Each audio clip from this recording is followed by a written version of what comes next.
Assalamualaikum warahmatullahi wabarakatuh. Selamat pagi dan salam sehat untuk kita semua. Selamat bergabung kembali di mata kuliah pengantar teknologi informasi kelas reguler B2. Hari ini hari Kamis tanggal 24 Maret 2022. Oke, adik-adik mahasiswa semuanya, saya akan men-sharekan materi hari ini tentang arsitektur komputer, yaitu subtopik sistem komputer. Jadi adik-adik mahasiswa semuanya silakan simak video penjelasan berikut agar lebih mudah dipahami dan dimengerti. Dan adik-adik mahasiswa semuanya juga bisa akses materi melalui e-learning, materi lengkapnya, materi komplitnya, sambil juga dengarkan penjelasan yang saya jelaskan melalui video berikut. Oke, langsung aja ke materi. Check this out. Oke, adik-adik mahasiswa semuanya, ini kita masuk pada pertemuan ketiga, yaitu materi ketiga tentang arsitektur komputer, yaitu teori lanjut. Jadi di sini kita akan mempelajari mengenai teori lanjut tentang arsitektur komputer, yaitu submateri sistem komputer atau organisasi komputer. Baik, langsung cek aja materinya.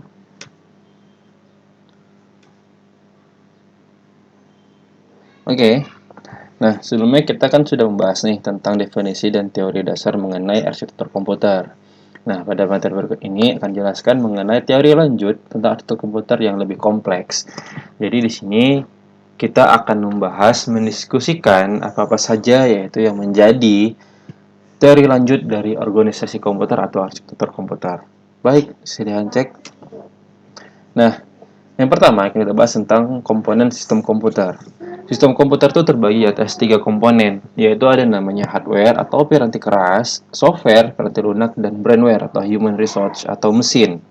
Nah, sebagaimana kita tahu, yang namanya udah hardware atau piranti keras, berarti segala sesuatu, segala tools-tools yang berhubungan dengan komputer, tapi yang berbentuk bisa disentuh. Nah, contohnya seperti keyboard, seperti mouse, seperti monitor, nah seperti CPU, terus loudspeaker atau yang lain. Nah, itu namanya piranti keras. Nah, tapi piranti keras ini tidak akan berfungsi tanpa ada perintah di dalamnya. Dalam artian begini ya, sebuah piranti keras itu akan membaca sebuah perintah dari komputer agar dia bisa berfungsi atau berjalan. Nah, perintah-perintah itu apa? Nah, perintah-perintah itu termasuk ke dalam golongan software atau piranti lunak. Jadi antara piranti keras dan piranti lunak itu sama-sama saling terkoneksi atau berhubungan. Nah, sebuah hardware itu akan bisa berfungsi ketika ditanamkan sebuah program di dalamnya. Nah, program itu dijalankan oleh software atau piranti lunak. Contoh begini, pernah dengar nggak ketika kita selesai menginstal komputer atau menginstalasi sistem operasi sebuah komputer atau sebuah PC, sebuah laptop, sebuah netbook atau notebook, otomatis kan ada istilah install drivernya ya. Nah, contoh nih, kalau kita tidak menginstal driver, akan ada beberapa fungsi dari sebuah laptop, sebuah PC atau sebuah komputer itu yang nggak akan berfungsi secara maksimal, secara optimal. Contoh misal begini, kalian punya flash disk. Flash disk itu termasuk hardware ya, itu media penyimpanan atau external storage.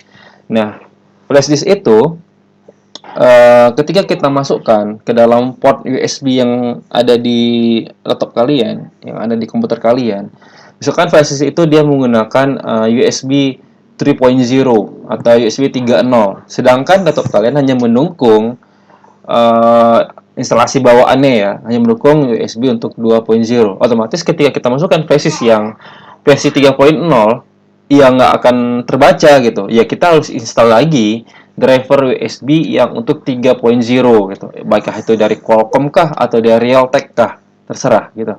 Nah, itu tadi termasuk salah satu software atau piranti lunak. Nah, contoh lain misalkan gini, ketika kita menjalankan atau ketika kita menonton sebuah film, contohnya aja misalnya nih, kita buka sebuah website, misalnya YouTube. Nah, tapi suaranya nggak kedengeran. Videonya udah jalan nih, suaranya nggak kedengeran. Kenapa? Koneksi antara tampilan video, suara yang ada di video, sama driver sound card yang ada di laptop kalian itu belum terinstall. Ya otomatis mau kita putar gimana pun, dia suaranya nggak akan keluar karena drivernya itu yang ada untuk speakernya itu belum diinstal. Nah, jadi kan di sini kita bisa simpulkan bahwasanya sebuah HP ranting keras itu bisa bekerja ketika ada program yang menjalankannya, gitu loh.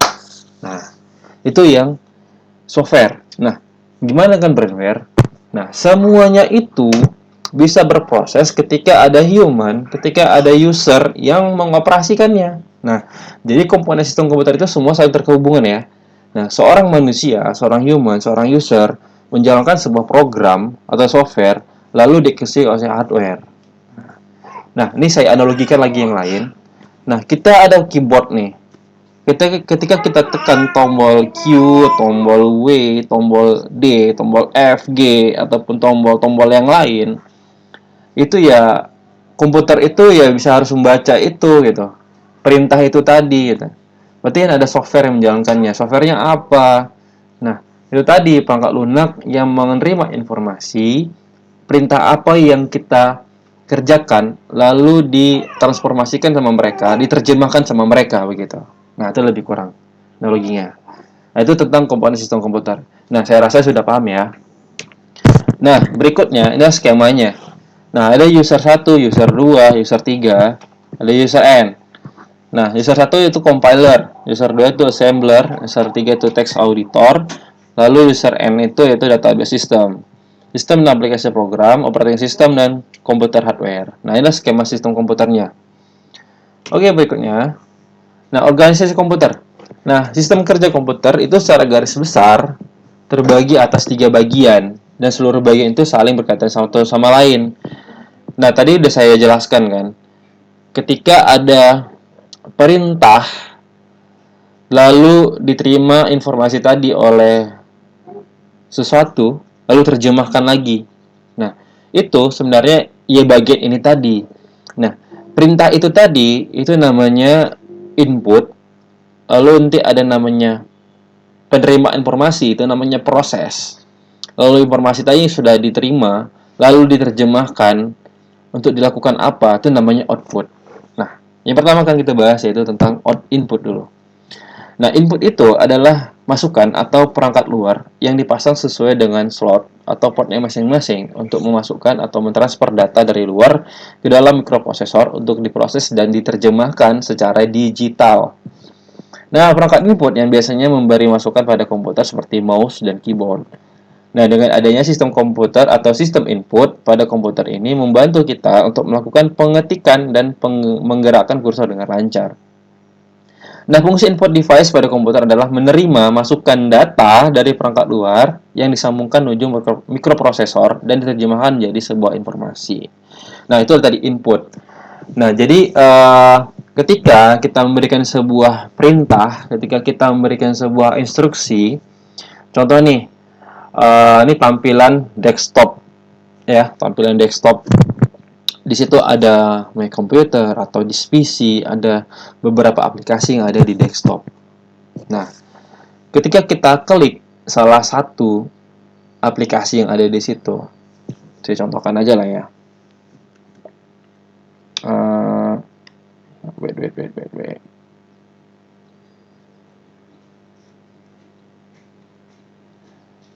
Nah, misalkan ini adalah tampilan aplikasi saya kan, tampilan desktop saya.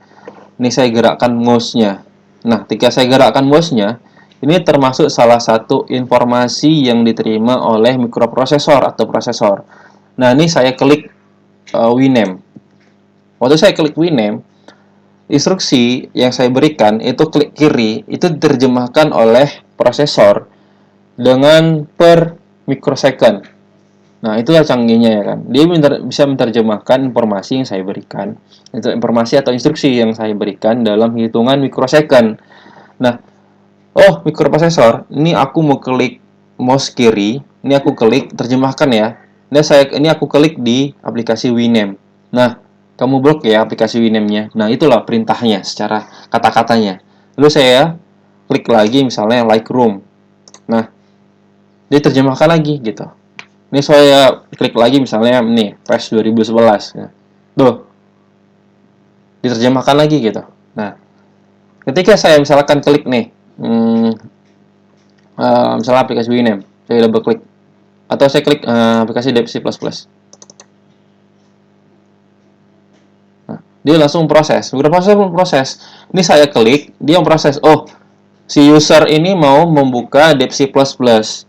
Nah, preprocessor itu menerjemahkan lalu mengeksekusi informasi tadi. Informasinya apa? Buka DeepC++. Nah, outputnya apa? Aplikasi DeepC++ terbuka. Nah, kita lebih kurang. Jadi bisa paham ya? Proses input dan output tadi.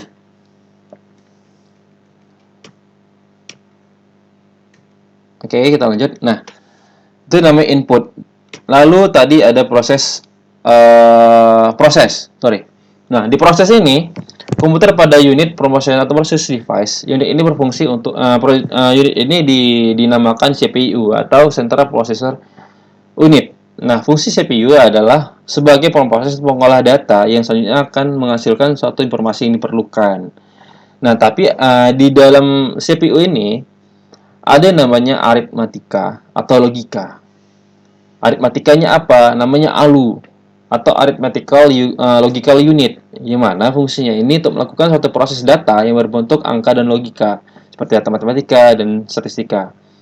Nah, jadi tugas dari CPU ini atau control unit ini, yang pertama tuh ada mengatur dan mengendalikan alat-alat input dan output, mengambil instruksi-instruksi dari memori utama atau RAM. Nah, lalu mengambil data dari memori utama jika diperlukan untuk diproses. Kemudian mengirim instruksi ke ALU bila ada perhitungan. Dan keempat, mengawasi kerja dari ALU. Yang kelima, menyimpan hasil proses dari dan ke memori utama melalui memori unit sebagai media penyimpanan. Nah, jadi itulah proses di control unit ini. Dia nggak cuma menerima instruksi, tapi juga melakukan pengawasan, lalu juga melakukan penyimpanan, semuanya ada di situ. Jadi sebenarnya CPU ini adalah otaknya dari sebuah komputer atau PC. Gitu. Lalu tadi ada namanya output. Nah, output ini yaitu tadi yaitu menampilkan atau menerjemahkan data yang keluar dari mikroprosesor. Jadi saya contohkan ya, misalkan tadi saya klik aplikasi DeepC++, lalu yang keluar CPU atau prosesor, ini saya klik DeepC++, lalu diterjemahkan ya. Oh, user pengen membuka DeepC++.